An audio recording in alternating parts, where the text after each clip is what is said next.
तर नमस्कार विद्यार्थी मित्रांनो, आजच्या वेबिनार सेशनमध्ये मी एस्पायर टीचर्स तुमचं सर्वांचं या प्लॅटफॉर्मवर स्वागत करतो. विद्यार्थी मित्रांनो, तुमची जी परीक्षा आहे जवळपास आता तुम्हाला 57 ते 58 दिवस तुम्हाला मिळणार आहेत.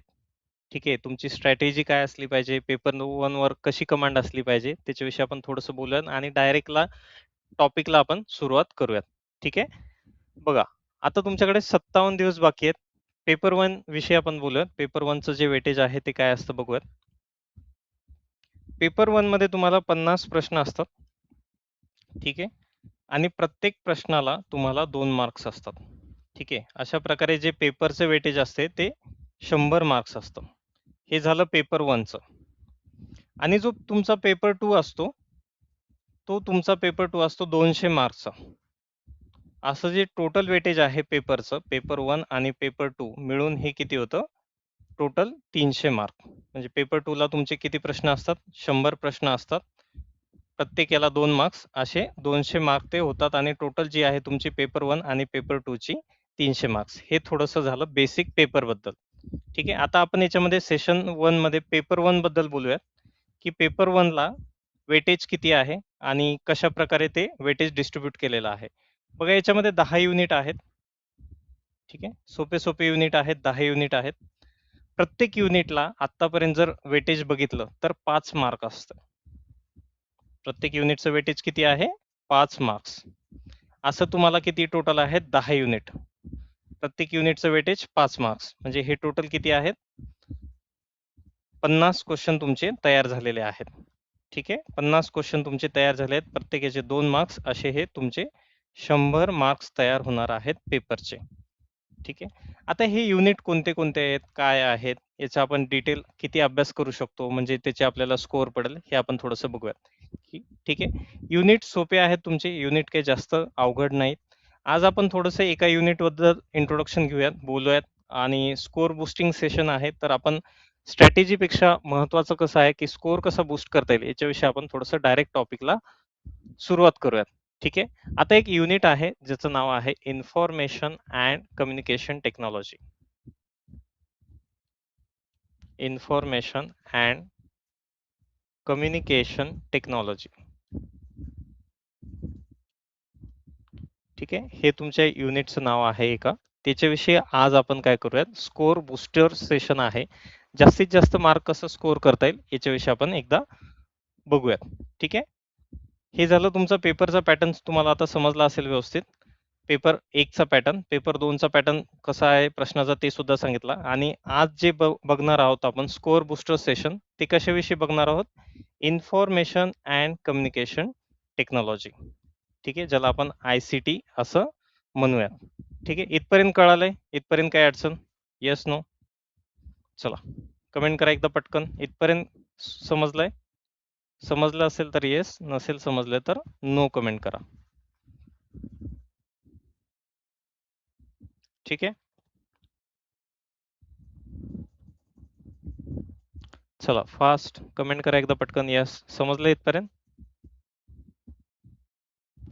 ठीक आहे, हा. चला आता आपण सुरुवात करूयात, लगेच उशीर न करता आपण टॉपिकला सुरुवात करूयात. याला आपण स्कोअर बूस्टर सेशन म्हणूयात किंवा आपण याला मॅरेथॉन सेशन म्हणूयात. ठीक आहे, सेशन थोडंसं फास्ट होऊ शकतं. आता बघा, आपलं जे युनिट आहे त्याच्यामध्ये एक महत्वाचा टॉपिक आहे जो आपण एक इंट्रोडक्शन करूयात. स्वयं परीक्षेच्या दृष्टिकोनातून खूप महत्वाचा टॉपिक आहे. याच्यावर नेहमी दरवर्षी प्रश्न विचारला जातात. आता याच्यावरचा तुमच्यासाठी मी होमवर्क देतोय खूप साऱ्या गोष्टी. तुम्ही आता लेक्चरला बसले आहात, तुमच्याकडे एक नोटबुक असली पाहिजे, ज्याला आपण शॉर्ट नोटबुक म्हणूया. पहिलं गोष्ट याच्यामध्ये की फुल फॉर्म काय आहे, स्वयंचा फुल फॉर्म काय आहे, पहिला महत्वाचा प्रश्न. दरवेळेस याच्यावर प्रश्न विचारला जातात.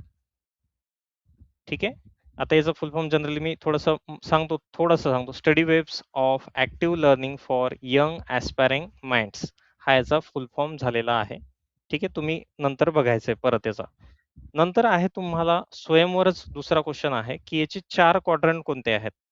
स्वयंचे 4 क्वाड्रंट कोणते आहेत, हा दुसरा महत्वाचा प्रश्न याच्यामध्ये आहे. ठीक आहे, आता ते आपण बघूयात, 4 क्वाड्रंट कोणते आहेत ते सुद्धा आता आपण बघूयात. तिसरा महत्वाचा एक प्रश्न आहे. ठीक आहे, 9 नॅशनल कोऑर्डिनेटर्स आहेत स्वयंचे, जे स्वयंला कंटेंट प्रोव्हाइड करण्याचं काम करतात. जे स्वयंला काय करतात, कंटेंट प्रोव्हाइड करण्याचं काम करतात. ते 9 नॅशनल कोऑर्डिनेटर्स कोण आहेत हे सुद्धा तुम्हाला माहित पाहिजे. विद्यार्थी मित्रांनो, एक लक्षात घ्या, स्कोअर बूस्टर सेशन आहे. काही महत्त्वाच्या गोष्टी मी तुम्हाला डिक्टेट करतोय. ह्या गोष्टी तुमच्याकडे लिहिलेल्या असल्या पाहिजे. ठीक आहे. आणि हे क्वेश्चन तुम्हाला चेकआउट करायचे, याचे उत्तरं शोधा. परीक्षेच्या दृष्टिकोनातून हे सगळे महत्त्वाचे गोष्टी आहेत. ठीक आहे. आजचं जे सेशन आहे ते टोटली एक्झाम ओरिएंटेड आहे. Exam oriented previous year question base analyse session आहे. ठीक आहे. त्यामुळे प्रत्येक टॉपिक याच्यामधला महत्त्वाचा आहे. आता बघा, आता मी जस्ट तुम्हाला म्हणलं की 4 क्वाड्रंट कोणते आहेत महत्त्वाचे स्वयंचे. तर ते 4 क्वाड्रंट बघा. पहिला क्वाड्रंट आहे व्हिडिओ लेक्चर, ज्याच्यामध्ये व्हिडिओ लेक्चर्स असतील, व्याख्याने असतील. ठीक आहे. तो महत्त्वाचा क्वाड्रंट आहे, पहिला क्वाड्रंट. दुसरा क्वाड्रंट आहे रीडिंग मटेरियल. ठीक आहे. असे काही साहित्य आहे ज्याचं वाचन करू शकता तुम्ही, ते डाउनलोड करू शकता, प्रिंट करू शकता. म्हणजे काय आहे, दुसरं कंटेंट जे आहे ते ई नोट्स, रीडिंग मटेरियल. ठीक आहे. हे सर्व गोष्ट आहे सेकंड क्वाड्रंट. तिसरा क्वाड्रंट आहे self assessment test through test and quizzes. ठीक आहे. चाचण्या असतील, प्रश्नमंजुषा असतील, ज्याच्यामध्ये स्वयंमूल्यमापन. आता जो कीवर्ड आहे तुमच्यासाठी काय आहे, सेल्फ असेसमेंट हा महत्वाचा कीवर्ड आहे. तिसरा क्वाड्रंट. आणि चौथा महत्वाचा क्वाड्रंट आहे an online discussion forum for clearing the doubt session. आता दरवेळेस म्हणजे याच्यावर प्रश्न विचारला जातो की which are the 4 important quadrant of the Swayam. हा एक महत्वाचा क्वेश्चन नोट डाऊन करून घ्या. ठीक आहे. एकदा याच्यावर फोकस केला होता, कोणत्या पॉईंटवर फोकस केला होता त्यांनी, की ऑनलाईन डिस्कशन फोरम हे कशासाठी असतं. जे क्वाड्रंट आहे चौथा क्वाड्रंट, त्याच्यामध्ये जे ऑनलाईन डिस्कशन फोरम असतं ते कशासाठी असतं, असा त्यांनी प्रश्न विचारला होता. तर त्या प्रश्नाचं उत्तर तुम्हाला इथे मिळणार आहे. And online discussion forum for clearing the doubts. म्हणजे जे शंका असतील, प्रश्न असतील, शंका निरसनासाठी काही अडचणी असतील, क्वेश्चन असतील, ते सॉर्ट करण्यासाठी काय आहे, ऑनलाईन डिस्कशन फोरम आहे. हे काय झाले, स्वयंचे 4 महत्वाचे क्वाड्रंट. ठीक आहे. पहिल्या प्रश्नाचं उत्तर आपण बघितलं, कोणतं, स्वयंचा फुल फॉर्म महत्वाचा आहे. दुसरा महत्वाचा प्रश्न परीक्षेच्या दृष्टिकोनातून, which are the 4 important quadrants of the स्वयं. ठीक आहे. तर हे त्याचं उत्तर आहे. आपण परत एकदा सांगतोय, आपण आज मी तुम्हाला टीचिंग करत नाहीये, एक सोप्या भाषेत सांगतोय, टीचिंग मी तुम्हाला करत नाहीये. टीचिंग क्लासमध्ये टीचिंग चालतं. आज एक जनरली मी तुम्हाला डिक्टेट करून देतोय, एक्झामच्या दृष्टिकोनातून काय महत्वाचं आहे, कोणत्या टॉपिकवर फोकस केलं पाहिजे, प्रश्न कसे तयार होतात. ठीक आहे. एक्झाम जो ब्ल्यू प्रिंट असते ती कशी असते. ठीक आहे. ते डिक्टेट करतोय. आता बघा, नंतर एक तुमच्यासाठी महत्वाचा प्रश्न आहे, थोडासा इथे अर्धा दिलेला आहे तो प्रश्न. ठीक आहे. बाकीच्या नोट्स मध्ये बघून घ्या. स्वयंचे 9 नॅशनल कोऑर्डिनेटर्स कोणते आहेत. प्रश्न महत्वाचा आहे, परीक्षेत विचारलेला गेलेला आहे, तुम्हाला लक्ष ठेवायचं आहे, याच्यावर प्रश्न येऊ शकतो. ठीक आहे. Which of the following are the national coordinators of the स्वयं. स्वयंचे नॅशनल कोऑर्डिनेटर्स कोणते कोणते आहेत. आता ते टोटल आहेत 9. ठीक आहे. इथे 5 नावं दिलेली आहेत, 4 नावं दिलेली नाहीयेत. 5 नावं कोणते कोणते आहेत बघा. AICTE, NPTEL, UGC, CEC आणि NCERT. अजून 4 आहेत. ठीक आहे. ते तुम्हाला नंतर PDF मध्ये दिले जातील. हे काय झाले, 9 नॅशनल कोऑर्डिनेटर्स. आता करंटली आपण 5 बघतोय. आता याच्यामध्ये काय लक्षात ठेवसाल, नावं लक्षात ठेवा. फक्त हे जे नावं आहेत ते लक्षात ठेवा. जेव्हा आपण पुढे पुढे जाऊ, अजून काही गोष्टी येतील, तेव्हा आपल्याला अजून एक गोष्ट लागेल की AICTE म्हणजे काय. त्याचं फुल फॉर्म सुद्धा परीक्षेत विचारला गेलेला आहे, म्हणून याचा जो फुल फॉर्म आहे ते लक्षात ठेवायचा आहे. All India council for technical education. हे काय झालेलं आहे, फुल फॉर्म कशाचा, AICTE चा. ठीक आहे. नंतर आहे NPTEL. NPTEL चा फुल फॉर्म आहे national programme on technology enhance learning for engineering. इंजिनिअरिंगच्या विद्यार्थ्यांसाठी तो प्रोग्राम आहे.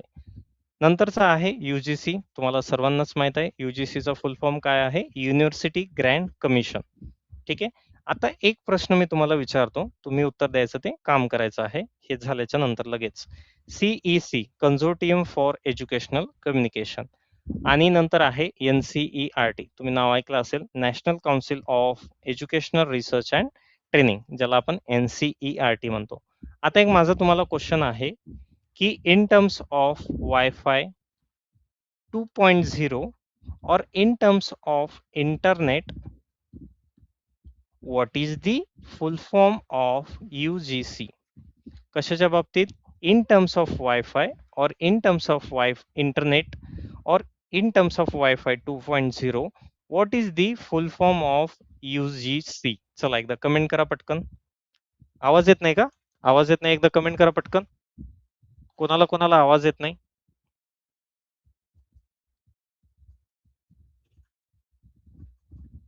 चलो फास्ट.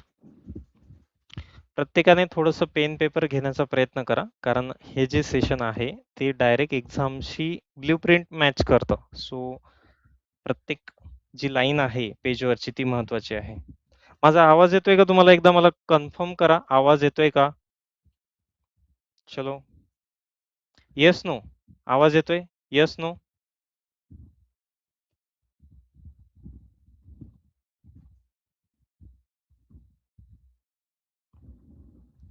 एकदा कन्फर्म करून सांगा, आवाज येतोय का तुम्हाला?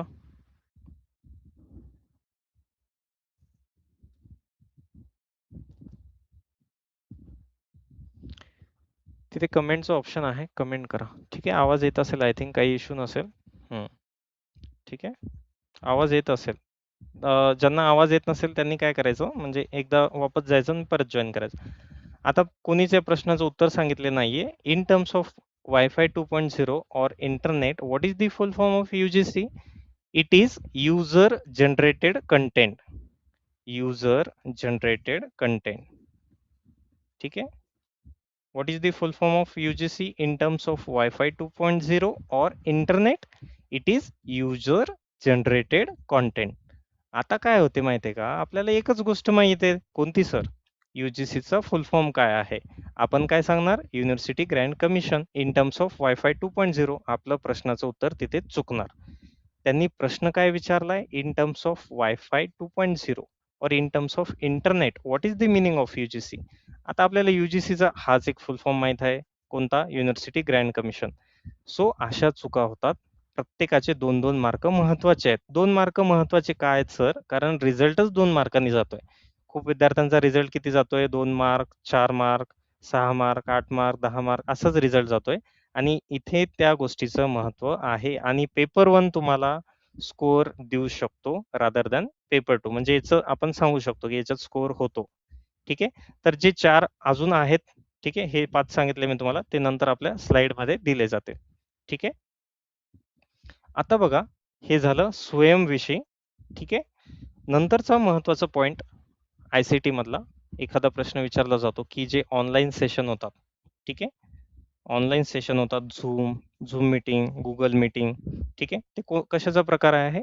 व्हिडिओ कॉन्फरन्सिंगचा प्रकार आहे. ठीक आहे. ज्याच्यामध्ये कोणते कोणते ॲप यूज होतात? गुगल मीट, झूम, ठीक आहे, मायक्रोसॉफ्ट टीम्स. आता त्याचा वापर काय होतो? बघा, ऑनलाईन मीटिंग असली की तुमचा टाइम वाचणार. ठीक आहे. डिस्टन्स लर्निंग होऊ शकतं. व्हॉइस कम्युनिकेशन होऊ शकतं. विद्यार्थ्यांसोबत इंटरॅक्शन होऊ शकतं. गोष्टी शेअर होऊ शकतात.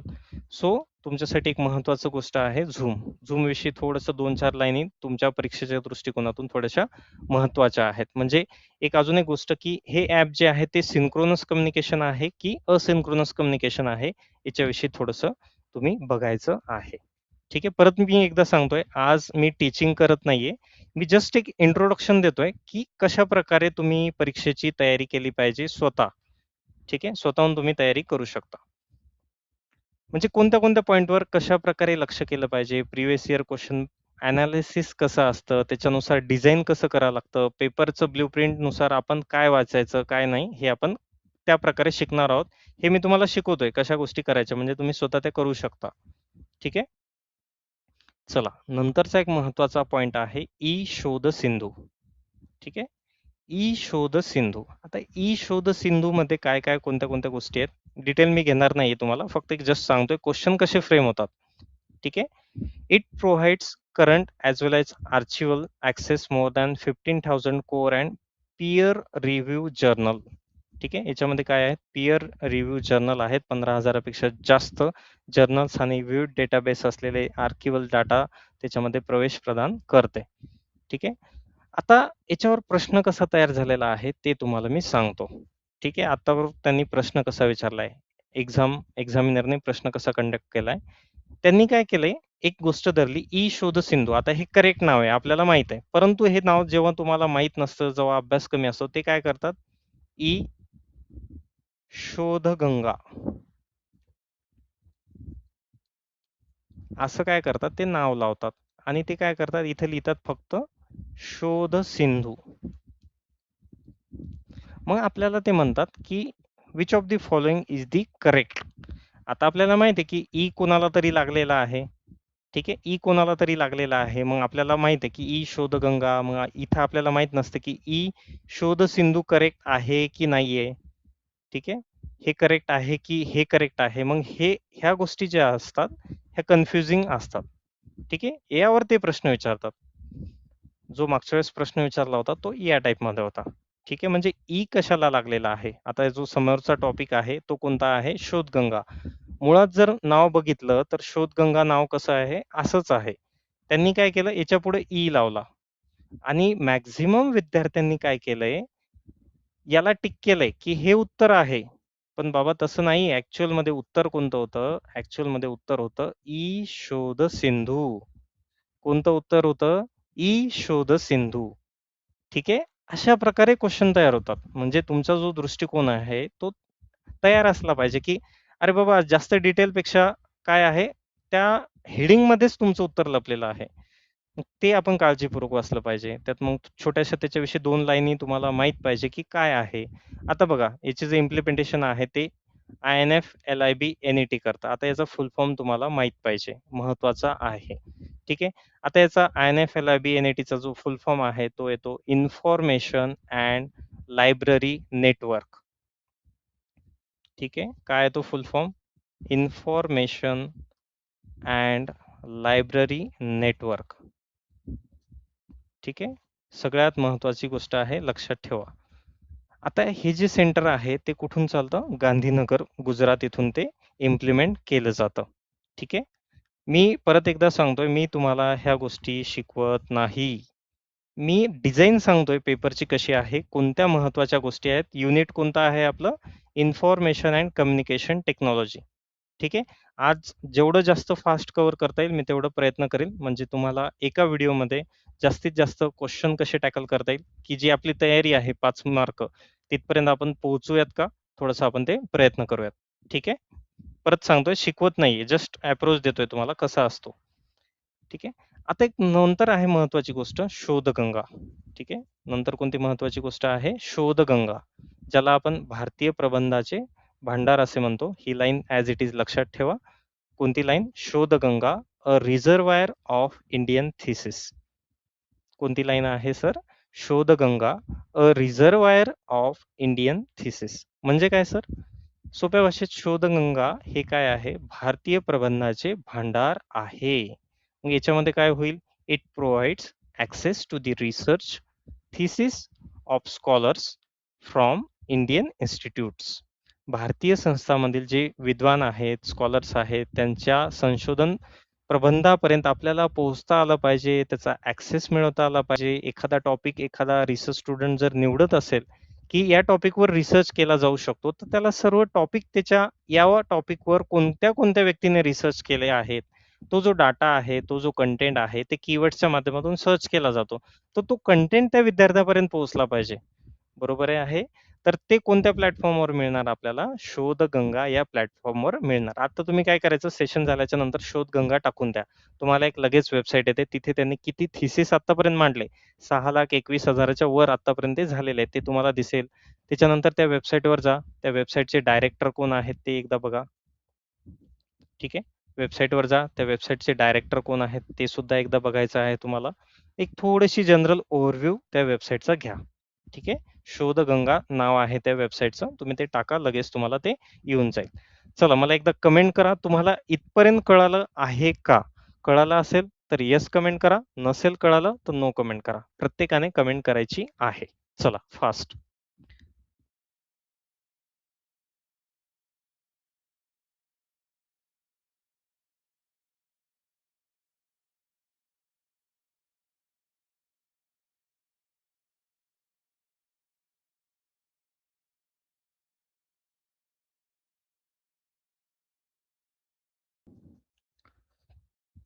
चला कमेंट करा फास्ट. कळतंय? कळतंय का? इथपर्यंत कळालंय का?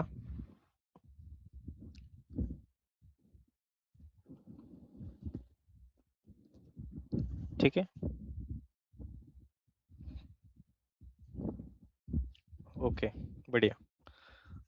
परत रिपीट करायचा असा इश्यू आहे, जर आता परत रिपीट केलं तर प्रॉब्लेम असा होईल की जो आपला पुढचा कंटेंट आहे तो राहून जाईल.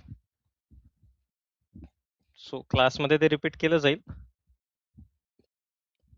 ठीक आहे, बाकीच्यांचं नुकसान होईल. चला बघा, शोधगंगा. शोधगंगाविषयी सोप्या भाषेत जर म्हटलं, लाईन लक्षात ठेवा. कोणतं? Shodhganga is a reservoir of Indian thesis. ठीक आहे, खूप महत्वाची लाईन आहे. ॲज इट इज एवढं लक्षात ठेवा. आणि प्रश्न कसा फ्रेम झाला होता मागच्या वेळेस? प्रश्न असा फ्रेम झाला होता की जे ही ई लावलेला आहे, हा जो ई आहे तो कोणाला होता? त्यांनी काय केलं परीक्षेत? परीक्षेत काय केलंय? इथे ई लावला, जे की चुकीचं होतं आणि मुलांनी इथे स्टिक केलं आणि ऑब्विसली ते मार्क गेलेत. ठीक आहे, म्हणजे हे सगळं डाटा माहित होता त्यांना, समजा असं म्हणून चला मुलांना, पण इथे चुकलं. ठीक आहे, चूक चूक आहे शेवटी. अजून एक महत्वाचा टॉपिक आहे रुसा. ठीक आहे, राष्ट्रीय उच्चतर शिक्षा अभियान, ज्याला आपण रुसा म्हणूयात. ठीक आहे, मिनिस्ट्री ऑफ एज्युकेशन करंटली जी कोणती आहे, मिनिस्ट्री ऑफ ह्युमन रिसोर्स जी आहे, MHRD. ठीक आहे, त्याच्यानंतर त्याचं नाव कन्वर्ट झालंय सद्यस्थितीत, त्याचं नाव आहे मिनिस्ट्री ऑफ एज्युकेशन. त्यांनी ती लॉन्च केली 2013 मध्ये. महत्वाची गोष्ट काय आहे याच्याबद्दल? राष्ट्रीय उच्चतर शिक्षा अभियान. एक खूप महत्वाची गोष्ट लक्षात ठेवण्यासारखी एकच लाईन लक्षात ठेवा, जी की कोणती आहे? ॲज इट इज लक्षात ठेवा. To provide strategic funding to eligible state higher educational institute. म्हणजे काय सर? सोप्या भाषेत जर म्हटलं, तर राज्यातील पात्र उच्च शिक्षण संस्थांना धोरणात्मक निधी पुरवणे. म्हणजे नाही समजलं सर, सोप्या भाषेत सांगा. सोप्या भाषेत सांगतो तुम्हाला, जे हायर एज्युकेशन आहे त्यांना पैसा पुरवणं. फंड पुरवणं म्हणजे काय? पैसा पुरवणं. आता मला सांगा, खूप तुम्ही हायर एज्युकेशन बघितले, काही असतं का तिथं सोयी सुविधा? खूप कमी असतं, मग त्यांना पैशाची गरज असतं. चांगलं शिक्षण म्हणा, काही लायब्ररीज म्हणा, खूप साऱ्या गोष्टी डेव्हलपमेंट करायला पैशाची गरज असतं. मग कोण प्रोव्हाइड करणार सर पैसे? सोपं आहे, रुसा प्रोव्हाइड करणार. रुसाचा फुल फॉर्म काय आहे? राष्ट्रीय उच्चतर शिक्षा अभियान. आणि एक महत्वाची लाईन ॲज इट इज लक्षात ठेवायची, कोणती? To provide strategic funding eligible to eligible state higher educational institute. आता एवढं नसेल लक्षात राहत तर परत एकदा सांगतोय, रुसा नाव लक्षात ठेवा. हायर एज्युकेशनल इन्स्टिट्यूट म्हणजे काय हो सर? म्हणजे उच्च शिक्षण संस्था यांना ती पैसे पुरवते. कोणते कीवर्ड लक्षात ठेवा? उच्च शिक्षण संस्था. उच्च शिक्षण संस्था ज्याला आपण हायर एज्युकेशनल इन्स्टिट्यूट म्हणतो. आता एवढं तर लक्षात ठेवा बरं का, हे महत्वाचं आहे. त्याच्यापेक्षा जास्त मी एक्सप्लेन नाही करू शकत त्याला, कारण वेळ कमी आहे आपल्याकडे. ते कोणाला सर? तर हायर एज्युकेशनल इन्स्टिट्यूट. आतापर्यंत याच्यावर खूप वेळा प्रश्न विचारलाय, महत्वाचं आहे. इनफॅक्ट मी जे शिकवतोय आज ते सगळंच महत्वाचं आहे, कारण सगळं पिकअप केलंय. सगळं डाटा व्यवस्थित पिकअप केलाय. तेवढा डाटा या टॉपिकमध्ये, या युनिटमध्ये एवढं तुम्हाला व्यवस्थित करायचं आहे, जेणेकरून आपले जे 5 क्वेश्चन आहेत ते ॲक्युरेट येतील. ठीक आहे, डिटेल नंतर वाचून घ्या. चला परत एकदा रिकॅप. काय आहे रिकॅप? राष्ट्रीय उच्चतर शिक्षा अभियान, सुरुवात 2013. महत्वाची लाईन आहे, उच्च शिक्षण संस्थांना आर्थिक मदत देण्यासाठीची योजना आहे. याच्यामध्ये गुणवत्ता सुधारणे, शैक्षणिक सुधारणा करणे, प्रोत्साहन देणे संशोधनाला, ग्रामीण गरीब विद्यार्थ्यांना शिक्षण उपलब्ध करून देणे, एवढ्या साऱ्या खूप साऱ्या गोष्टी असतात. ठीक आहे, महत्वाची गोष्ट ती लक्षात ठेवायची. ॲज इट इज कोणती लाईन? उच्च शिक्षण संस्थांना आर्थिक मदत देण्यासाठीची योजना आहे. म्हणजे जर कीवर्ड आला तर ते येईल हायर. हायर इन्स्टिट्यूटला क्लिक करायचं. ठीक आहे, चला नेक्स्ट आहे स्वयंप्रभा. परीक्षेसाठी खूप महत्वाचा टॉपिक. नेहमी प्रश्न याच्यावर विचारले गेलेले आहेत. कोणता सर? स्वयंप्रभा. प्रश्न नेहमीच विचारतात की स्वयंप्रभाचे चॅनल किती आहेत सर? ठीक आहे, स्वयंप्रभाचे चॅनल्स किती आहेत? आता करंट याच्यानुसार जे चॅनल्स आहेत ते करंट चॅनल्स किती आहेत? 40.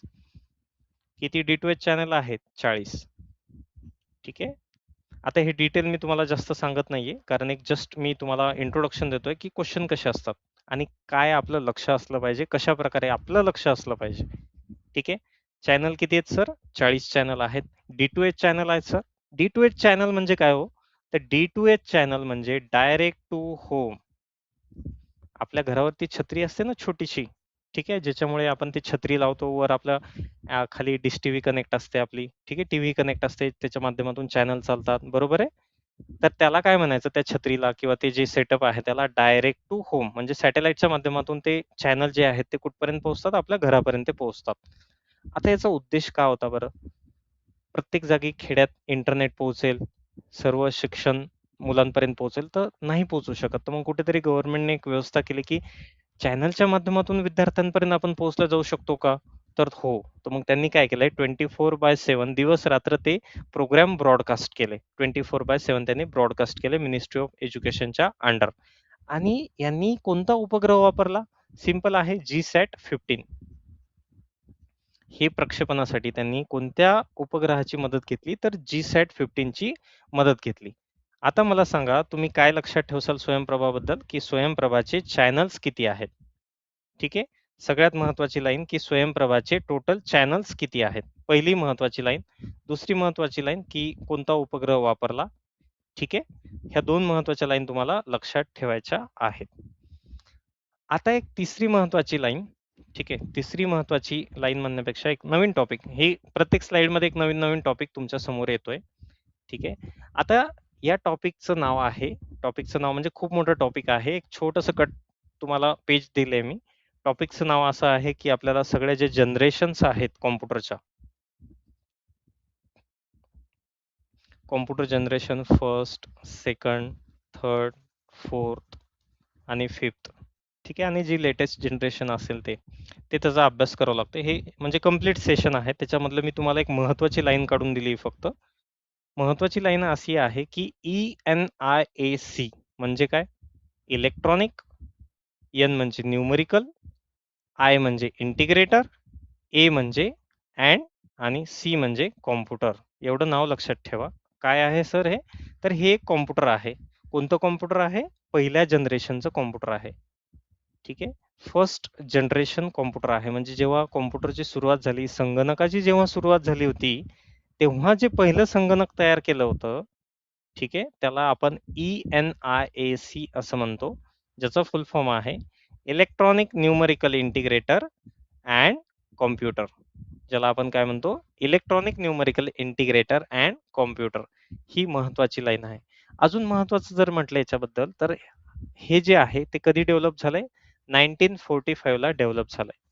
या 2 गोष्टीवर प्रश्न विचारला गेलेला आहे. ठीक आहे. अजून एक महत्त्वाची गोष्ट आहे याच्यामध्ये, की व्हॅक्यूम ट्यूब यांनी वापरल्या होत्या. आता व्हॅक्यूम ट्यूब म्हणजे काय असतं? ते खूप मोठं असतं. एक जी आपली रूम असेल, तर पूर्ण ते रूममध्ये व्हॅक्यूम ट्यूब असे फिल केले जायचे. म्हणजे जो संगणक होता, तो एका रूम एवढा होता. जे की फर्स्ट जनरेशन कॉम्प्युटर्स आहेत. ते काय आहेत? First generation computers. ठीक आहे. ती काय होती? पहिली पिढी होती असं तुम्ही म्हणा. हे परीक्षेच्या दृष्टिकोनातून महत्वाचं आहे. आता करंटली प्रश्न कसा डिझाइन होईल मी तुम्हाला सांगतो. आता त्यांनी फर्स्ट विचारलंय. फर्स्ट तर महत्वाचंच आहे.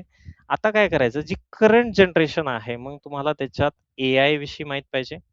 एआय विषयी माहीत पाहिजे. एआय म्हणजे काय सर? Artificial intelligence. म्हणजे काय हो सर? तर सोप्या भाषेत जो संगणक आहे, तो मानवी मेंदूसारखा कसा चालेल? आपल्या माणसासारखा कोणी विचार करू शकत असेल, तर तो कोण आहे? Artificial intelligence. तर याच्यावर प्रश्न येऊ शकतो परीक्षेत बरं का. अजून एक महत्त्वाची गोष्ट आहे, कॉम्प्युटरच्या बाबतीत जर आपण इथे आय-सी-टीच्या बाबतीत जर बोलायला गेलो, तर परीक्षेच्या दृष्टिकोनातून महत्त्वाचा आहे कोणता संगणक? Super computer. Super computer. हे लिहून घ्या बरं का, मी जे सगळं डिक्टेट करतोय हे लिहत चला, नुसतं ऐकून घेऊ नका. ठीक आहे. सगळं म्हणजे 5 मार्काचं आहे. आज जे आपण बोलतोय ते 5 मार्काचं आहे. ठीक आहे. महत्त्वाचं आहे सगळ्या गोष्टी. तर आपल्याला माहित पाहिजे, की एक कॉम्प्युटर आहे, संगणक आहे, त्याचं नाव आहे ऐरावत. ठीक आहे. कोणता आहे? सुपर कॉम्प्युटर आहे. ठीक आहे. त्याच्याविषयी तुम्हाला थोडंसं माहित पाहिजे. नंतर एक कॉम्प्युटर आहे ज्याचं नाव आहे परम. सुपर कॉम्प्युटर आहे फर्स्ट, म्हणजे सुरुवातीला जेव्हा तयार केला होता सुपर कॉम्प्युटर, तेव्हा त्याचं नाव ठेवलं असेल ते परम. आणि अजून एक लाईन आपल्याला माहित पाहिजे, डॉक्टर विजय भटकर सर. ठीक आहे, डॉक्टर विजय भटकर सर.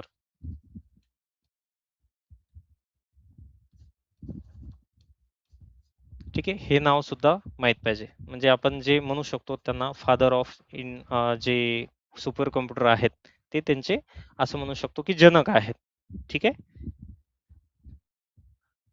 ह्या सर्व गोष्टी या बाबतीत महत्वाच्या आहेत. कोणत्या कोणत्या गोष्टी? एआयचं माहिती करा, सुपर कॉम्प्युटर विषयी थोडीशी माहिती ठेवायची आहे. फर्स्ट जनरेशन कॉम्प्युटरमध्ये तुम्हाला हा जो फुल फॉर्म आहे तो माहित पाहिजे. आणि जे बाकी जनरेशन आहेत, सेकंड, थर्ड, फोर्थ, फिफ्थ, ठीक आहे, याच्यात थोडं थोडं ते सेमीकंडक्टर वगैरे काय जे इंट्रोड्यूस झाले, थोडं थोडं एक एक लाईन तरी माहित करून घ्या. पण महत्वाचं एवढं विसरू नका, हे पहिलं. आणि जे शेवटचं आहे एआय जनरेशन, ठीक आहे, ते थोडंसं लक्ष द्या. एआय जनरेशन आणि सुपर कॉम्प्युटरवर थोडं लक्ष द्या. ठीक आहे, चला एकदा पटकन कमेंट करा, इथपर्यंत कळालं आहे का? चला, समजतंय का? खूप फास्ट होतंय? फास्ट होत असेल तर फास्ट कमेंट करा. समजत असेल तर येस कमेंट करा. आणि नसेल समजत तर नो कमेंट करा. चला, सर्वांनी कमेंट करा, पार्टिसिपेट करा. इंटरॅक्टिव्ह सेशन आहे. ठीक आहे, चला.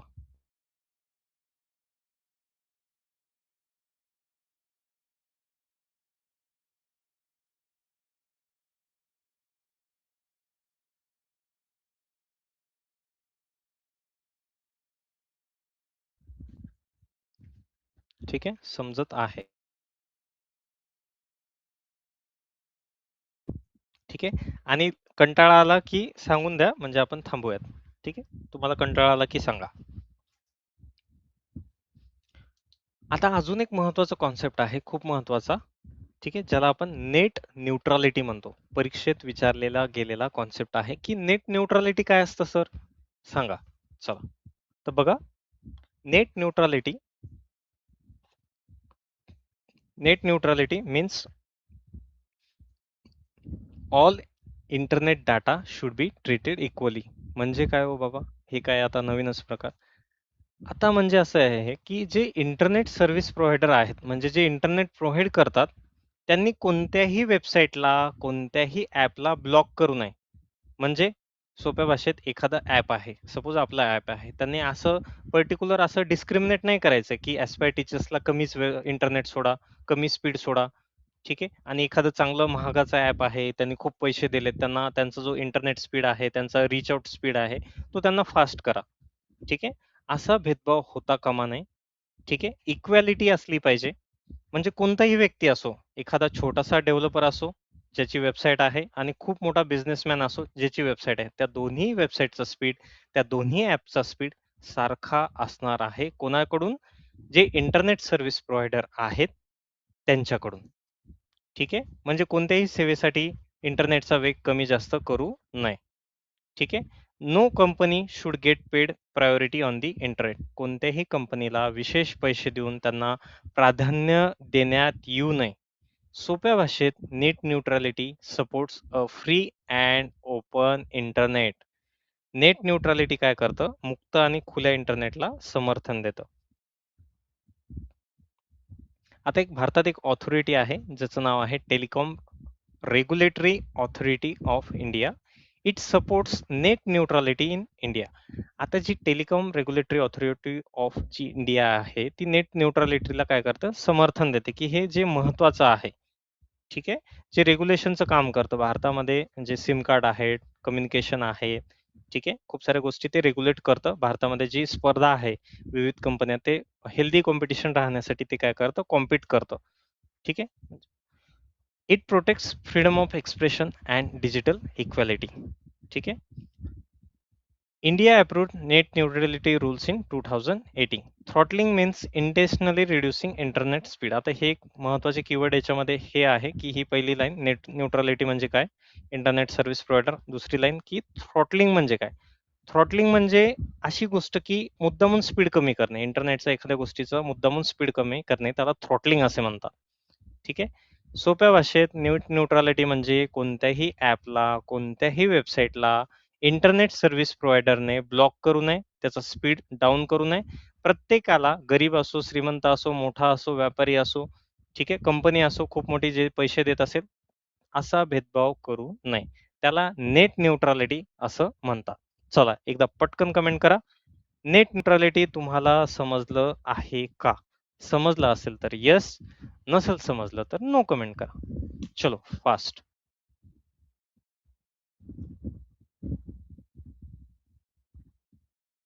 ठीक आहे. समजलं असेल तर येस कमेंट करा, नसेल समजलं तर नो कमेंट करा.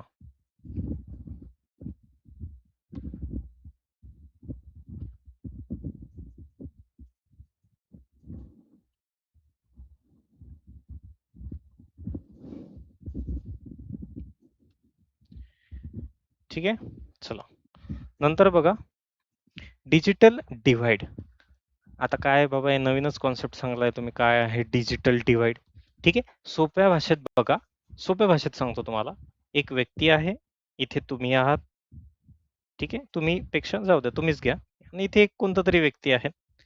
तुमच्याकडे मोबाईल आहे, लॅपटॉप आहे, घरात वायफाय राउटर लावलेला आहे, टीव्ही आहे, अजून इंटरनेटशी रिलेटेड तुमच्याकडे साधनं आहेत, खूप साऱ्या गोष्टी आहेत. आणि इथे एक साईडला एक माणूस आहे, त्याच्याकडे काहीच नाही. टीव्ही नाहीये, मोबाईल नाहीये, लॅपटॉप नाहीये, डिजिटल कनेक्शन नाहीये, काहीच नाही, मॉडेम नाहीये, काहीच नाहीये. आता हा जो डिफरन्स झालेला आहे तुमच्या आणि त्याच्यामध्ये एक बदल आहे. काय बदल आहे सर? एक दरी क्रिएट झाली. बरोबर आहे. एक काय झाली आहे? दरी क्रिएट झाली. ठीक आहे. दोघांमध्ये एक दरी क्रिएट झालेली आहे. ती कशाची दरी क्रिएट झालेली आहे? डिजिटल तंत्रज्ञानाची ती दरी तयार झालेली आहे. ठीक आहे. ज्याच्यामध्ये इंटरनेटचा अभाव आहे, संगणकाचा अभाव आहे आणि याच्यामध्ये हा जो व्यक्ती आहे, जे तुम्ही आहात ए आणि हा जो व्यक्ती आहे जो बी. बी कडे काहीच नाहीये, ए कडे सर्वच आहे. ठीक आहे. यांच्यामध्ये जी दरी तयार झालेली आहे, म्हणजे काही लोकांकडे सगळं आहे, इंटरनेट, डिजिटल साधनं आहे आणि काही लोकांकडे काहीच नाहीये. ठीक आहे. काही लोकांकडे काहीच नाही. या दरीला डिजिटल डिव्हाइड असे म्हणतात. परीक्षेच्या दृष्टिकोनातून महत्वाचा टॉपिक. ठीक आहे. या दरीला काय म्हणतात? डिजिटल डिव्हाइड म्हणतात. आता याची कारणं खूप असू शकतात. हा जो बी माणूस होता याच्याकडे पैसे नसतील, गरीब असेल कदाचित, एकदम ग्रामीण भागात राहत असेल, जिथे नेटवर्क पोहोचत नाही. त्याच्याकडे ते कदाचित त्या गोष्टीचं त्याला ज्ञान नसेल, की Android फोन वापरताच येत नाही किंवा त्याला ते इंटरनेट नाही वापरता येत. ते होऊ शकतं, होऊ शकतं. तर अशा गोष्टी आहेत. ठीक आहे. मग याच्यामध्ये इंटरनेट कमतरता असू शकतं, पैशाची अडचण असू शकतं, शिक्षण त्याला ते जमत नसेल, ग्रामीण शहरात भागातलं आता हे जस्ट आपण आता बघितलंय. ठीक आहे.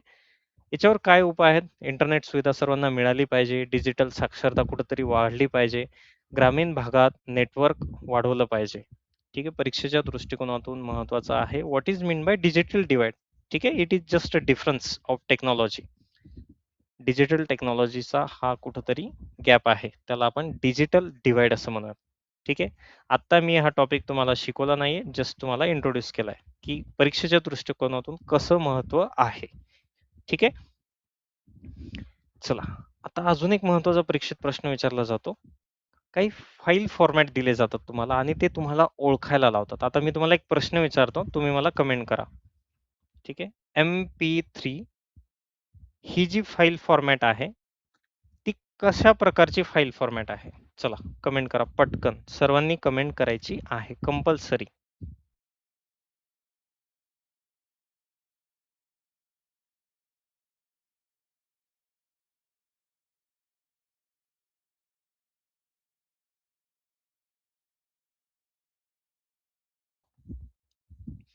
चला फास्ट सर्वांनी कमेंट करायची आहे कंपल्सरी.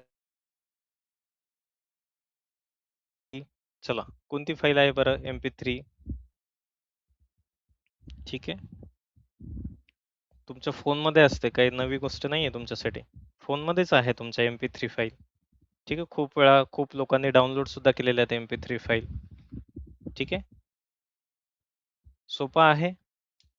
सोपं आहे. MP3 फाईल तुम्हाला गाणे आवडतात. तुम्ही ती गाण्याची फाईल डाउनलोड केली. गाणं कोणत्या रूपात असतं? ऑडिओ रूपात असतं. ऐकता ना तुम्ही ते? ऑडिओ रूपात असतं. त्याला आपण ऑडिओ फाईल म्हणूयात. बस अशा टाईपचे तुम्हाला प्रश्न विचारतात, की जे एक्सटेन्शन असतं फाईलचं. म्हणजे आता बघा एक्सटेन्शन काय असतं सर? एखाद्या वेळेस तुम्ही आता चला तर तुम्हाला लॅपटॉप माहीत आहे. आपण त्याच्यावर काम करतोय. ठीक आहे. आपण एक वर्ड फाईल ओपन केली. हे आपलं लॅपटॉप, आपण याच्यामध्ये वर्ड फाईल ओपन केली आणि ही फाईल आपण काय केली, सेव्ह केली. ठीक आहे, वर्ड फाईल आपण ओपन केली आणि ही फाईल सेव्ह केली. आता ही वर्ड फाईल आहे, आपल्याला माहित आहे की जी फाईल आहे काहीतरी असेल ॲस्पायर डॉट, ठीक आहे, ॲस्पायर डॉट DOC, ठीक आहे, करंटली किंवा DOCX. आता जे करंट एक्सटेन्शन आहे ते DOCX आहे. म्हणजे ही मायक्रोसॉफ्टची जेव्हा आपण फाईल सेव्ह करू तेव्हा ते जे एक्सटेन्शन लागतं त्याला काय म्हणतात किंवा ते फाईल फॉर्मॅट कोणते आहेत आपण ते बघतोय. आता कळालं का तुम्हाला वर्डचं एक्सटेन्शन कोणतं आहे, वर्ड फाईलचं? .docx or .doc. हे काय झालं, फाईलचं एक्सटेन्शन आहे. ठीक आहे, आता अजून एक महत्वाची गोष्ट, .ttf हे फॉन्ट फाईलचं एक्सटेन्शन आहे. फॉन्ट फाईल म्हणजे काय हो सर, एखादं आता तुमच्याकडे तुम्हाला लिपी टाकायची, एखादा फॉन्ट आहे तुमच्या लॅपटॉपमध्ये नाहीये, सपोज आता जनरली कधी कधी मराठीचा त्याच्यामध्ये फॉन्ट नसतो, मग ते तुम्ही देवनागरी किंवा इतर जे भाषा आहेत ते भाषात त्याचा फॉन्ट तुम्ही काय करणार, तो टाकणार. ठीक आहे, तो फॉन्ट टाकला तर तो फॉन्टचा फाईल फॉर्मॅट कसा असतो, .ttf. ओके, कळालं? नंतर एक फाईल फॉर्मॅट आहे, त्याचं नाव आहे .wav. त्याला आपण ऑडिओ फाईल म्हणतो. आता हे तुम्ही नाव ऐकलं नाहीये .wav, कारण काय की जेव्हा ते गाणे वगैरे रेकॉर्ड करतात ना, आता बघा एखादा म्युझिशियन असतो, ती एखादी छोटी रूम, ती काचाची रूम तुम्ही बघितली असेल, एखादा सिंगर काय म्हणतो, गाणे म्हणतो आणि ते गाणे रेकॉर्ड करतो. ती गाणे रेकॉर्ड केल्याच्या नंतर ती फाईल खूप मोठी होते. आता आपली जी फाईल असते MP3, ती पण गाण्याचीच फाईल आहे, ऑडिओ फाईल आहे, ही पण ऑडिओच फाईल आहे. आता फरक काय, हे MB मध्ये आहे. ठीक आहे, हे काय आहे, MB मध्ये. आता ही जी फाईल आहे ही GB मध्ये असते, मोठी फाईल आहे, म्हणून ही कशामध्ये सेव्ह केली जाते, .wav एक्सटेन्शन, ज्याला आपण काय म्हणतो, वेव. ठीक आहे, ज्याला आपण .wav असे म्हणतो. ठीक आहे, आता जस्ट आपण एक बघितले .doc, ज्याला आपण म्हणतो वर्ड फाईल, ज्याला काय म्हणतो आपण, वर्ड फाईल. आता तुम्ही एक्सेलवर काम करताय, काहीतरी शीट तयार केली आहे, ती शीट एकदम मला आता सेव्ह करायची आणि कोणाला तरी पाठवायची, तर मी काय करणार, एक्सटेन्शन सेव्ह करणार ज्याचं आहे नाव .xlx, .xls. ठीक आहे, ज्याला आपण एक्सेल फाईलचं एक्सटेन्शन म्हणूयात. ॲज इट इज लक्षात ठेवा, लिहून घ्या वाटलं असतं, हे एक्सटेन्शन खूप महत्वाचे आहेत, प्रश्न ॲज इट इज येतात आणि विचारलेले आहेत. ठीक आहे, अजून एक महत्वाचं आहे JPG, ज्याला आपण ग्राफिक फाईल म्हणतो, याचा फुल फॉर्म एकदा बघून घ्या, JPEG याचा फुल फॉर्म सुद्धा एकदा बघून घ्या. ठीक आहे, किंवा असेल आपल्या सेशन मध्ये शेवटी, महत्वाचं आहे, त्याला आपण ग्राफिक फाईल म्हणतो. आता ग्राफिक फाईल म्हणजे काय सर, तर सोप्या भाषेत मला सांगा, एखाद्या वेळेस आपण फोटो काढतो, कोणाचा तरी फोटो काढला, तो कोणाला तरी पाठवला, तेव्हा ते किंवा त्याचं प्रॉपर्टीज मध्ये जा, त्याच्यावर क्लिक करा, त्याच्या प्रॉपर्टीज मध्ये जा, जे एक्सटेन्शन मिळेल तुम्हाला .jpg मिळणार आहे. नाही समजलं सर, अजून सांगा. एखाद्या वेळेस तुम्ही पेपरचा फॉर्म भरता, इथे तुम्हाला फोटो अपलोड करायचा असतो, ते काय म्हणतात, ऑनली JPG एक्सटेन्शन. ठीक आहे, ते हे असतं, हे असतं ते सोप्या भाषेत. ठीक आहे, चला. नंतर एखादं सॉफ्टवेअर आहे, तुम्ही नुकताच एक लॅपटॉप आणलाय आणि एक मला छान काहीतरी सॉफ्टवेअर टाकायचं, त्याच्यामध्ये तुमचं जे काही आवडीचं असेल ते सॉफ्टवेअर टाकायचं, ते सॉफ्टवेअर कोणत्या याच्यामध्ये असणार, .exe. त्याचं एक्सटेन्शन कोणतं असणार, .exe, ज्याला आपण एक्झिक्युटेबल फाईल म्हणतो. आता एक काळजी घ्या, काळजी कोणती घ्यायची, .exe नावाची कधी फाईल आली तुमच्या मोबाईलमध्ये, लॅपटॉपमध्ये, अनऑथराइज फाईल असेल, अनोळखी व्यक्तीकडून पाठवलेली फाईल असेल, तर ती सेट करायची नाही, म्हणजे क्लिक करून डायरेक्ट अपलोड वगैरे करायची नाही. कारण का, जर ती फाईल चुकीची असेल तर ही काय होते, फाईल डायरेक्ट एक्झिक्यूट होत असते, डायरेक्ट कमांड घेत असते आणि ती फाईल एक्झिक्यूट करत असते, लॅपटॉपला ती कमांड देत असते आणि ते जे सॉफ्टवेअर असते ते ऍक्च्युअल मध्ये ती फाईल रन होत असते. ठीक आहे, ती फाईल सिस्टीमवर रन होत असते, म्हणजे ही फाईल थोडीशी तुमच्यासाठी अनऑथराइज पर्सन कडून आली असेल तर ती धोकादायक असू शकतं. हे तुमच्या पर्सनल बेनिफिटसाठी सांगतो, एक्स्ट्रा इन्फॉर्मेशन. चला, नंतर आहे .avi. काय नाव आहे, .avi, ज्याला आपण म्हणूयात ऑडिओ व्हिडिओ इंटरलीव्ह, म्हणजे सोप्या भाषेत एखादा पिक्चर असा की ज्याच्यामध्ये आवाज पण आहे, गाणं पण दिसतंय, आवाज पण येतोय, पिक्चर पण दिसतोय, सगळं आहे. ते मिक्स केलेली फाईल आहे. म्हणजे ऑडिओ पण आहे, व्हिडिओ पण आहे. जसं आपण व्हिडिओ रेकॉर्डिंग करतो ना, ज्याच्यामध्ये ऑडिओ पण येते, व्हिडिओ पण दिसतोय. ती जी फाईल आहे ती .avi मध्ये तुम्हाला दिसणार आहे. ठीक आहे. ज्याला आपण ऑडिओ व्हिडिओ इंटरलीव्ह असं म्हणूयात. ठीक आहे. चला एकदा मला कमेंट करा इथपर्यंत कळालं आहे का? Yes no. चला फास्ट.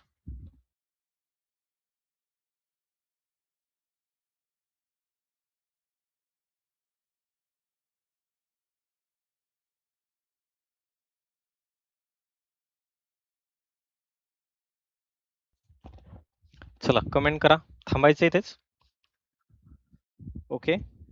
ठीक आहे. थांबायचं.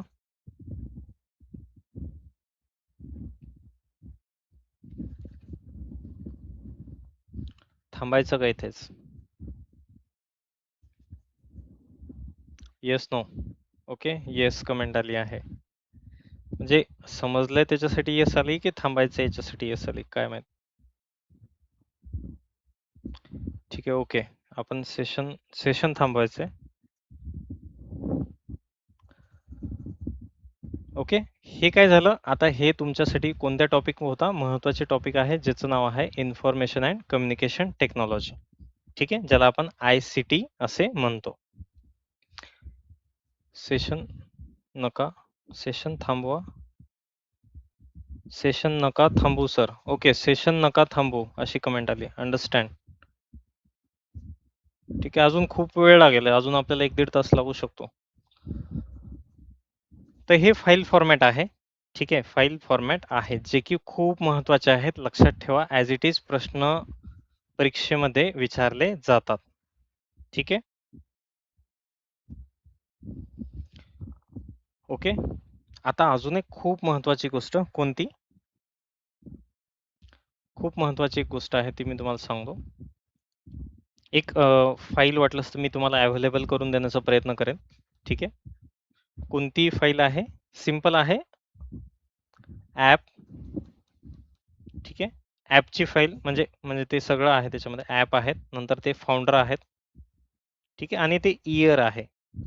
काही महत्त्वाचे ॲप दिलेले आहेत. ते ॲप तुमच्या पुढे कदाचित ते 20 ते 25 असतील. ते कोणते ॲप आहेत ते नाव लक्षात ठेवा. त्याचा फाउंडर कोण आहे ते लक्षात ठेवा आणि ते इस्टॅब्लिशमेंट इयर लक्षात ठेवा. जर इयर नाही लक्षात राहिलं तर चालेल, परंतु क्रोनॉलॉजी लक्षात ठेवा. म्हणजे काय सर? सोप्या भाषेत क्रम लावता आला पाहिजे, की पहिले ॲप कोणतं आलं, नंतर ॲप कोणतं आलं. ठीक आहे. हे थोडासा क्रम लावता आला पाहिजे. म्हणजे आता मला कळालं पाहिजे, की एखादं ॲप आहे. सपोज एक उदाहरण घेऊयात आपण हॉटमेल. हॉटमेल कधी आलं? 1996. मला हे माहीत नाहीये. आणि WhatsApp आलं 2009 मध्ये. तर मला क्रम लावताना बरोबर क्रम लावता आला पाहिजे, की आधी हॉटमेल आलं. ठीक आहे. आधी काय आलंय? हॉटमेल आलंय.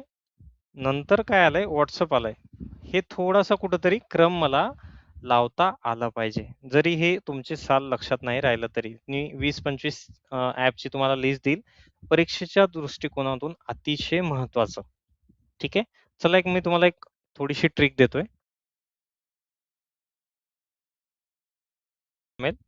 ठीक आहे. 1996 मध्ये इस्टॅब्लिश झालंय. नंतर 1998 मध्ये आता याचं जे आहे, हे जे फाउंडर आहेत ते इथे नाही आहेत बरं का. पण ते फाउंडर लक्षात ठेवा. Google, त्याच्यानंतर 2004 मध्ये Facebook, 2005 मध्ये YouTube, 2006 मध्ये Twitter, 2009 मध्ये WhatsApp. जी लिस्ट आहे ऑल ॲपची ती तुम्हाला अवेलेबल करून देण्याचा मी प्रयत्न करेन. ठीक आहे. वाटलंच तर नाहीतर लिस्ट नसेल तर ते तुम्ही काय करा, तुम्ही वाटलंच तर तुम्ही ग्रुपमध्ये असाल सर्वजण. आय होप तुम्ही ग्रुपमध्ये असाल. 9226353477. ठीक आहे. ग्रुपमध्ये तुम्ही नसाल तर याच्यावर मेसेज करून ठेवा, नाहीतर मी ग्रुपवरती फाईल अपलोड करेल.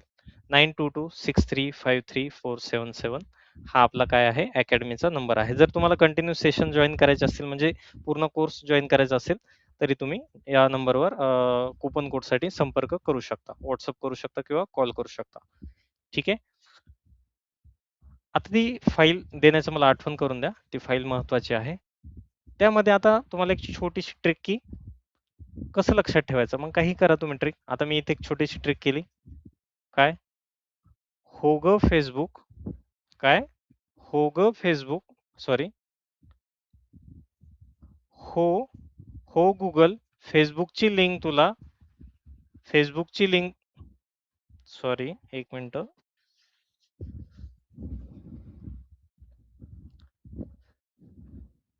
हो गुगल, फेसबुकची लिंक यूट्यूब वरून तुला व्हॉट्सअपला पाठवतो, असं काहीतरी आहे एक. ठीक आहे, एक केलेलं आहे ते, एकदा तुम्ही नंतर बघून घ्या. ठीक आहे. हो ग फेसबुक, यूट्यूबची लिंक तुला व्हॉट्सअप करतो, हा असं काहीतरी आहे ते. ठीक आहे, असं लक्षात ठेवा. हो ग फेसबुक, यूट्यूबची लिंक तुला व्हॉट्सअप करतो, असं एक वाक्य आहे. जेणेकरून काय होते, ते वाक्य जर आपल्याला आठवलं तर ते आपल्याला ते क्रम लावता येते. ठीक आहे, बस तेवढंच. हे असं काही थोडंसं वेगळं आहे, लॉजिक याच्यामध्ये काहीच नाहीये. परंतु माझा उद्देश एवढाच आहे, हा जो क्रम आहे तुम्हाला लावता आला पाहिजे. एवढंच आहे याच्यामध्ये, की आपल्याला एक प्रश्न विचारतात, कोणता? क्रोनॉलॉजी. क्रोनॉलॉजीनुसार काय करा, ॲप अरेंज करा. मग तुम्हाला ते ॲप अरेंज करता आलं पाहिजे. वेळोवेळी हा प्रश्न विचारला जातो. आणि करंट याच्यानुसार ते काय करतायत, एखादा हॉटमेल आहे, मग शबीर भाटिया असेल, कोण असेल, ते जे फाउंडर आहेत ते तुम्हाला माहित पाहिजे. त्याच्यावर सुद्धा ते प्रश्न विचारताय. म्हणजे असं होऊ शकतं की जोड्या लावायच्या. ठीक आहे, जे ॲप आहेत त्याच्या काय करायच्या आहेत, जोड्या लावायच्या आहेत. ठीक आहे. म्हणजे हे महत्वाचं आहे बरं का. ॲपची लिस्ट आहे, ती ॲपची लिस्ट तुम्ही मागून घ्या. ओके. अजून एक महत्वाचा, अजून समोर जायच्या आधी मी तुम्हाला एक प्रश्न विचारतो. थांबायचा आहे का? कारण उशीर झालेला आहे. ठीक आहे. थांबायचं असेल तर येस कमेंट करा. चला. आणि नसेल थांबायचं तर नो कमेंट करा. चला एकदा पटकन सगळ्यांनी कमेंट करा. थांबायचं असेल तर येस कमेंट, नसेल थांबायचं तर नो कमेंट. ज्या कमेंट जास्त येतील आपण त्याच्यानुसार करूयात. ठीक आहे. कारण तुम्ही सुद्धा सध्या उशीर झालेला असू शकते, मे बी. ओके. कमेंट किती येतील त्याच्यावरून आपण ठरवूयात. अच्छा.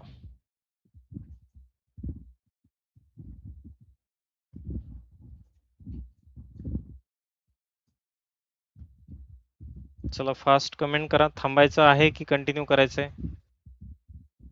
थांबायचं असेल तर येस कमेंट करा, आणि कंटिन्यू करायचं असेल तर नो कमेंट करा. ओके. हो सर, सेशन नका थांबव. ठीक आहे, आपण काय करूयात, शेवटचं बघूयात. शेवटचा टॉपिक, महत्वाचा टॉपिक एकदा बघूयात आणि थांबूयात. ठीक आहे. तोपर्यंत तुम्ही कमेंट करत राहा वाटलंस तर. आता काही गव्हर्नमेंटचे इनिशिएटिव्ह आहेत बरं का. ठीक आहे, ICT and government initiative in Maharashtra. मग ते काय करतात सर? तर ते काय करतात, एक सोपा आपल्याला दरवर्षी एक प्रश्न विचारला जातो, की एखादं पोर्टल देतात आणि पोर्टलचं काय करायला सांगतात ते, की हे जे पोर्टल आहे त्या पोर्टलचा उद्देश काय आहे. हे लोक काय म्हणतात, ते जे पोर्टल आहे त्या पोर्टलचा उद्देश काय आहे असं ते म्हणतात. ठीक आहे. तर सिंपल आहे, सिंपल आहे. आपल्याला मग आता तुम्हाला एक खास आयडिया देतो. ते काय करतात, एक सिंपल एक प्रश्न कसा तयार होतो ते सांगतो आता. ठीक आहे. आता बघा, ठीक आहे, एक प्रश्न असतो, मग ते करता असा एक प्रश्न देतात, खाली ऑप्शन ए, बी, सी आणि डी. आता प्रिव्हियस इयर क्वेश्चन अनालिसिस करणं म्हणजे काय, एक तुम्हाला आयडिया देतो, म्हणजे जेणेकरून तुम्ही ते स्वतः शिकाल. हे आपल्याला ऑप्शन असतात, कोणतीही परीक्षा असो अशा गोष्टी होतात. ठीक आहे. थोडासा पॅटर्न वेगळा वेगळा असतो परीक्षेचा. मग काय करतात, हाच प्रश्न असतो की पोर्टल नाव देतात आणि विचारतात आपल्याला की हे पोर्टल कोणतं आहे. मग त्याला आपल्याला खाली ऑप्शन देतात 4. ठीक आहे. प्रिव्हियस इयर क्वेश्चन अनालिसिस करून पेपर प्रेडिक्ट करणं हे कसं करतात सर? तर सिंपल आहे. हा ऑप्शन चेक करायचा, हा ऑप्शन चेक करायचा, हा ऑप्शन चेक करायचा, हा ऑप्शन चेक करायचा, याचं रिलेट करायचं. आणि जर सोप्या भाषेत जर म्हटलं तर याच्याविषयी 2 लाईन माहीत करून घ्या, याच्याविषयी 2 लाईन माहीत करून घ्या, याच्याविषयी 2 लाईन माहीत करून घ्या, याच्याविषयी 2 लाईन माहीत करून घ्या. कारण तुम्हाला सांगतो, हा जो प्रश्न आहे तसाच तयार केलाय. आता एकदा काय केलं यांनी, सपोज एकदा काय केलं की सारथी नावाचं पोर्टल मग कशासाठी आहे? मग कदाचित जेव्हा सारथी नावाचं पोर्टल देतात, मग तिथे पवित्र, सरळ, शगुन असं नाव असतं. मग जेव्हा सपोज हा 2024 चा प्रश्न, 2025 मध्ये प्रश्न कसा येतो, हे जे खालचे ऑप्शन होते ना 24 मध्ये, कळतंय का तुम्हाला? त्याच्यावर ते प्रश्न 2025 मध्ये क्रिएट करतात. समजलंय का? ठीक आहे. चला, येस नो समजलंय का? मी काय म्हणतोय कळतंय का तुम्हाला? की डिटेल सांगू अजून? चला, कळलं का? पॉइंट कळला का? येस. चला, येस. भावना कळल्यात का? येस. नसेल कळलं तर नो. ठीक आहे. ओके, बढिया. प्रिव्हियस इयर क्वेश्चन अनालिसिस करून पेपर प्रेडिक्ट करणं हे असं होते. ते काय जादू मंतर नसतं की बाबा असे डायरेक्ट तुमचे प्रश्न कसे येतात. आता आम्ही जेव्हा पेपर असं सांगतो मुलांना, ते प्रश्न येतात ॲज इट इज. मग ते कसे येतात तर ते अशा टाईपचे येतात. त्यात काय असं जादू मंतर नसते, टेक्निक असतात. ह्याच तुमच्या पुढे मी सांगतोय, त्या वेगळ्या काही नाहीयेत. ठीक आहे. चला, सारथी पोर्टल कशासाठी यूज होतं सर? ट्रान्सपोर्ट आणि व्हेकल सर्व्हिसेससाठी. पवित्र पोर्टल कशासाठी यूज होतं? आता तुम्ही नाव ऐकलंय पवित्र पोर्टल, शिक्षक भरतीसाठी यूज होतं. ठीक आहे. आता तुम्हाला मी सांगतो, आम्ही जे आहे ॲस्पायर टीचर्स, आम्ही पण काय करतोय, पवित्र पोर्टलसाठी काम करतोय. म्हणजे महाराष्ट्रामध्ये 2000 जी आता टेट आहे, टेट 3 ची सिव्हिल केस फाईल केली होती आपण. ती केस जिंकली आणि त्याच्यानुसारच ही आता टेट 3 भरती होत आहे. ठीक आहे. म्हणजे जे शिक्षक होणार, सगळे शिक्षक भरती ते याच्यामुळेच होणार. ते आपण काम केलेलं आहे महाराष्ट्रामध्ये. ठीक आहे. पवित्र पोर्टल शिक्षक भरती, सरल ट्रान्सपोर्ट, सेवार्थ लोन, पीएफ म्हणजे प्रोव्हिडंट फंड. सेवार्थ जे पोर्टल आहे त्याचा उद्देश काय आहे? लोनसाठी, पीएफ साठी म्हणजे प्रोव्हिडंट फंड साठी. नंतर जे सरल आहे ते सरल कशासाठी आहे? School student database. कशासाठी आहे? School student database. म्हणजे सरल कशासाठी आहे? शालेय विद्यार्थी माहिती त्याच्यामध्ये असते. ठीक आहे. शगुन, शगुन कशासाठी आहे? सर्व शिक्षा अभियान यांची जी आहे त्याच्यासाठी ते शगुन आहे. नंतर बघा शालार्थ आहे. शालार्थ कशामध्ये? शालार्थ आता तुम्ही खूप वेळा ऐकलं असेल पेपरमध्ये शालार्थ. ठीक आहे. शालार्थ घोटाळा वगैरे असं खूप वेळा नाव ऐकलं असेल. त्याच्यामध्ये काय असतं? संस्थेची माहिती, वेतन प्रणाली. आता आपल्याला नावं लक्षात ठेवताना एकच गोष्ट लक्षात ठेवा, पोर्टल जे आहे आणि त्याचा उद्देश काय आहे. कारण प्रश्न त्या डायमेन्शननी विचारला जातो. जास्त आपल्याला डिटेलमध्ये जायचं नाहीये. परीक्षेच्या दृष्टिकोनातून अभ्यास करणं हे अशा प्रकारचं असतं. ठीक आहे. महाकोश जर विचारलं तुम्हाला तर फायनान्स ट्रेझरी म्हणजे महाकोश कशाशी संबंधित आहे? वित्त कोशागार विभागाशी संबंधित आहे. ठीक आहे. तर हे अशा प्रकारच्या गोष्टी आहेत. ओके.